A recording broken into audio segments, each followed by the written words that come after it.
জুমার দিন হচ্ছে সপ্তাহের ভিতরে সবচাইতে শ্রেষ্ঠ দিন। নবীজি বলেছেন, খয়রু ইয়াউমিন তালাআত আলাইহি শামসু ইয়াউমুল জুমআ। সপ্তাহের 7 দিনের ভিতরে সবচেয়ে শ্রেষ্ঠ দিনের নাম হচ্ছে ইয়াউমুল জুমআ তথা জুমার দিন, শুক্রবার। কারণ ফিহি খালাকাল্লাহু আদম, আল্লাহ তাআলা এই দিনে সাইয়েদনা আদম আলাইহিস সালাতু ওয়াস সালামকে সৃষ্টি করেছেন। আবার এই জুমার দিনে আল্লাহ তাআলা সাইয়েদনা আদম আলাইহিস সালাতু ওয়াস সালামকে জান্নাতে প্রবেশ করিয়েছেন। আবার এই দিনেই আমাদের আদি পিতা আদম আলাইহিস সালামকে জান্নাত থেকে বের করে দিয়েছেন। আবার এই দিনটা হচ্ছে এমন একটা দিন, যে দিনটা হচ্ছে দুরূদ পড়ার দিন।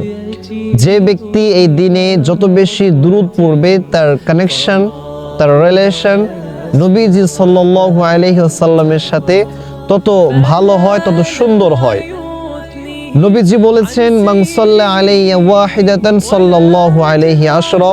যে ব্যক্তি আমি নবীর উপর একবার দুরূদ পড়বে, আল্লাহ তাআলা সাথে সাথে ওই ব্যক্তির উপর 10টা রহমত নাজিল করে দেয়। সুবহানাল্লাহ।